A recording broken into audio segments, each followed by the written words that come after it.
file tool.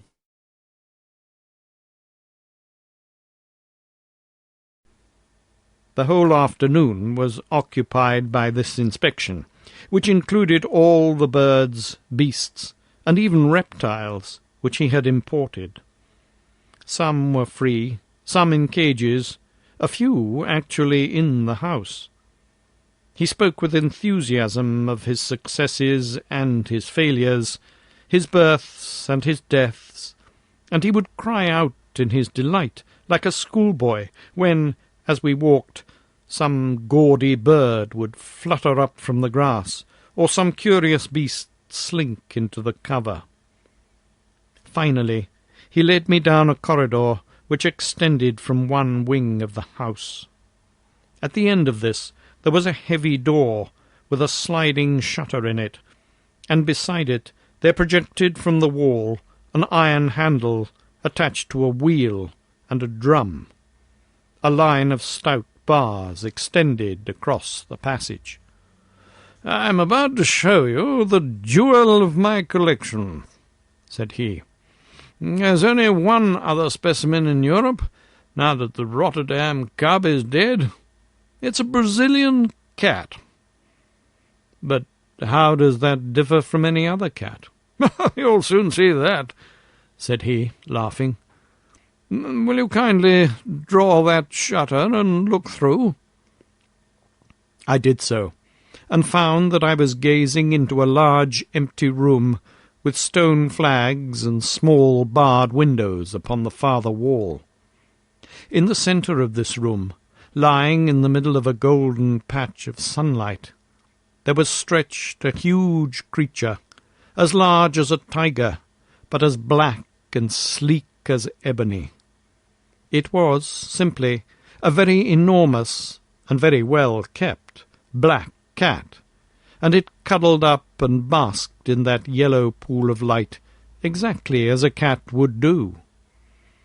It was so graceful, so sinewy, and so gently and smoothly diabolical, that I could not take my eyes from the opening.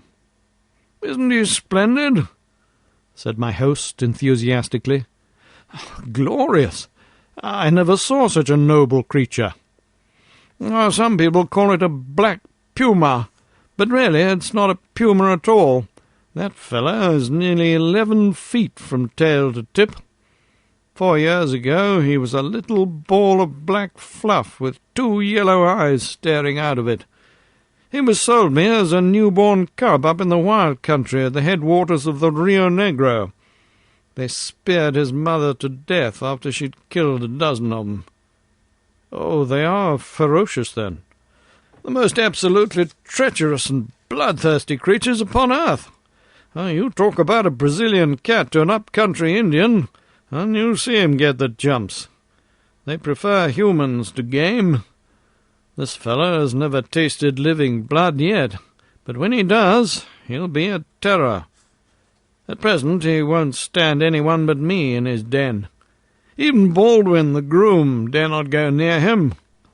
As to me, well, I'm his mother and father in one." As he spoke, he suddenly, to my astonishment, opened the door and slipped in, closing it instantly behind him. At the sound of his voice, the huge, lithe creature rose, yawned, and rubbed its round, black head affectionately against his side, while he patted and fondled it. "Now, Tommy, into your cage," said he. The monstrous cat walked over to the side of the room, and coiled itself up under a grating. Everard King came out, and taking the iron handle which I have mentioned, he began to turn it. As he did so, the line of bars in the corridor began to pass through a slot in the wall, and closed up the front of this grating so as to make an effective cage. When it was in position, he opened the door once more, and invited me into the room, which was heavy with the pungent, musty smell peculiar to the great carnivora.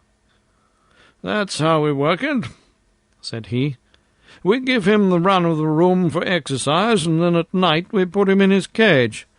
You can let him out by turning the handle from the passage, or you can, as you've seen, coop him up in the same way. No, you should not do that. I had put my hand between the bars to pat the glossy, heaving flank. He pulled it back with a serious face. I assure you he's not safe. Don't imagine that because I can take liberties with him, anyone else can. He's very exclusive in his friends, aren't you, Tommy? Ah, he hears his lunch coming to him, don't you, boy? A step sounded in the stone-flagged passage, and the creature had sprung to his feet and was pacing up and down the narrow cage, his yellow eyes gleaming, and his scarlet tongue rippling and quivering over the white line of his jagged teeth. A groom entered with a coarse joint upon a tray, and thrust it through the bars to him. He pounced lightly upon it, carried it off to the corner, and there, holding it between his paws, tore and wrenched at it, raising his bloody muzzle every now and then to look at us. It was a malignant and yet fascinating sight. "You can't wonder that I'm fond of him, can you?" said my host, as we left the room. "Especially when you consider I've had the rearing of him. It was no joke bringing him over from the centre of South America. But here he's safe and sound, and, as I've said, far the most perfect specimen in Europe. The people at the zoo are dying to have him, but I really can't part with him. Now I think that I've inflicted my hobby on you long enough, so we cannot do much better than follow Tommy's example.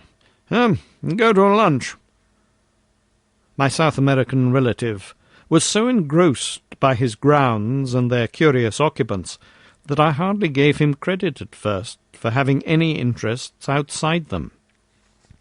That he had some, and pressing ones, was soon borne in upon me by the number of telegrams which he had received. They arrived at all hours, and were always opened by him with that utmost eagerness and anxiety upon his face. Sometimes I imagined that it must be the turf, and sometimes the stock exchange. But certainly he had some very urgent business going forwards, which was not transacted upon the downs of Suffolk. During the 6 days of my visit, he had never fewer than 3 or 4 telegrams a day, and sometimes as many as 7 or 8. I had occupied these 6 days so well that, by the end of them, I had succeeded in getting upon the most cordial terms with my cousin. Every night we had sat up late in the billiard-room, he telling me the most extraordinary stories of his adventures in America, stories so desperate and reckless that I could hardly associate them with the brown little chubby man before me. In return, I ventured upon some of my own reminiscences of London life, which interested him so much that he vowed he would come up to Grosvenor Mansions and stay with me. He was anxious to see the faster side of city life, and certainly, though I say it, he could not have chosen a more competent guide. It was not until the last day of my visit that I ventured to approach that which was on my mind. I told him frankly about my pecuniary difficulties and my impending ruin, and I asked his advice, though I hoped for something more solid.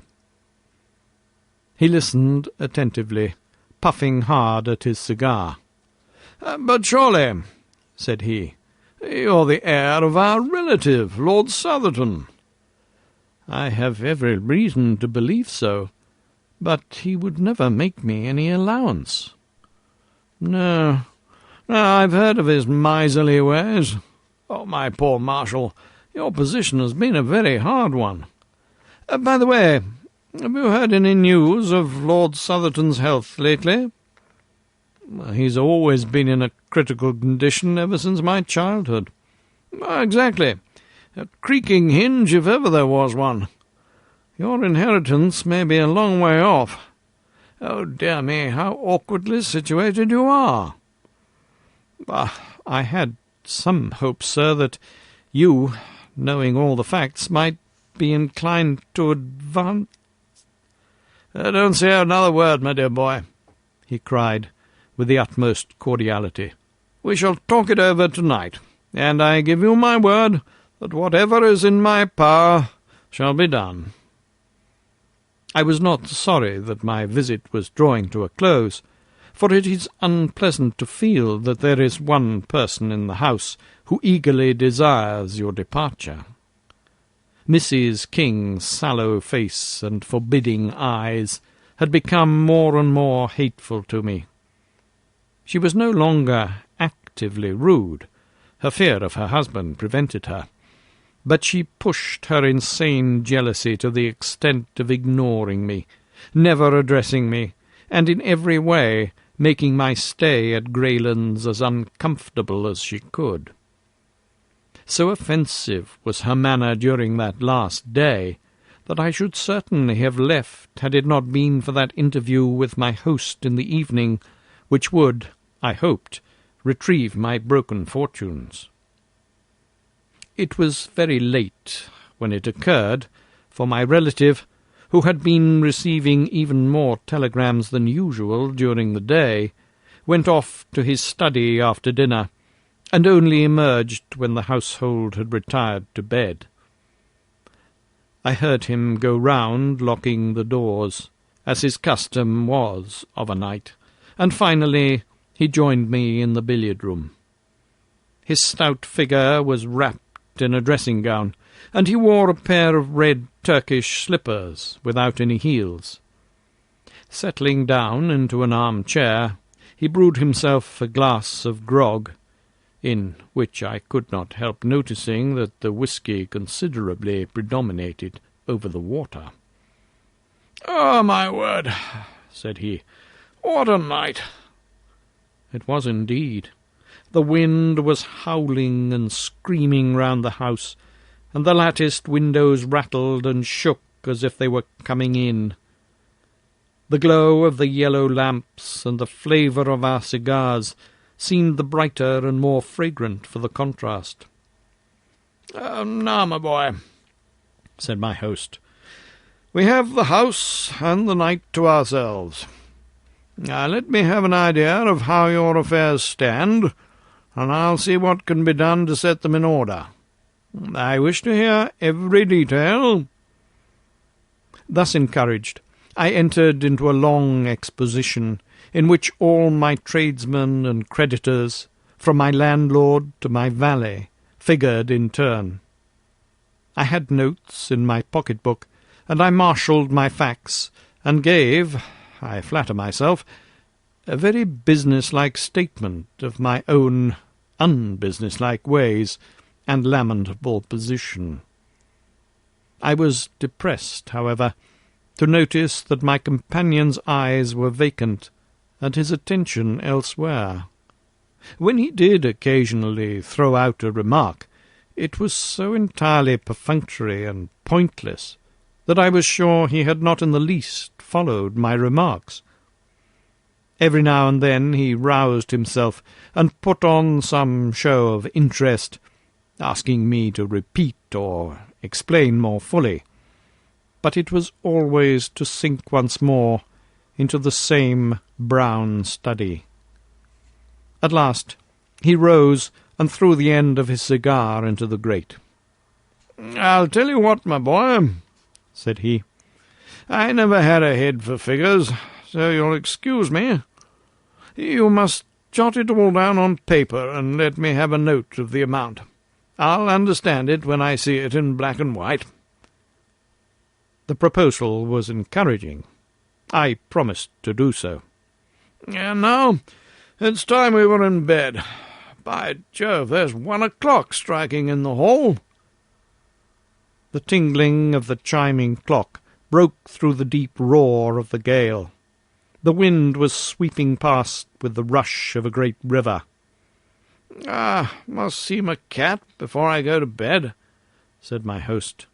A high wind excites him. Will you come?" "Certainly," said I. "Then tread softly and don't speak, for everyone's asleep." We passed quietly down the lamp-lit Persian-rugged hall, and through the door at the farther end. All was dark in the stone corridor, but a stable lantern hung on a hook, and my host took it down and lit it.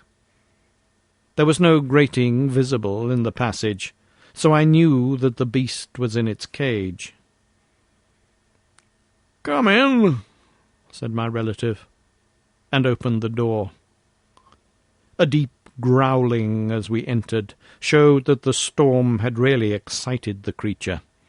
In the flickering light of the lantern we saw it, a huge mass, coiled in the corner of its den, and throwing a squat, uncouth shadow upon the whitewashed wall. Its tail twitched angrily among the straw. "Poor Tommy's not in the best of tempers," said Everard King, holding up the lantern and looking in at him. "What a black devil he looks, doesn't he? I must give him a little supper, put him in a better humour. Would you mind holding the lantern for a moment?" I took it from his hand, and he stepped to the door. "His larder's just outside here," said he. "You will excuse me for an instant, won't you?" He passed out, and the door shut with a sharp metallic click behind him. That hard, crisp sound made my heart stand still. A sudden wave of terror passed over me. A vague perception of some monstrous treachery turned me cold. I sprang to the door, but there was no handle upon the inner side. "Here!" I cried. "Let me out!" "All right. Don't make a row," said my host from the passage. "You've got the light all right?" "Yes, but I don't care about being locked in alone like this." "Oh, don't you?" I heard his hearty, chuckling laugh. "You won't be alone long."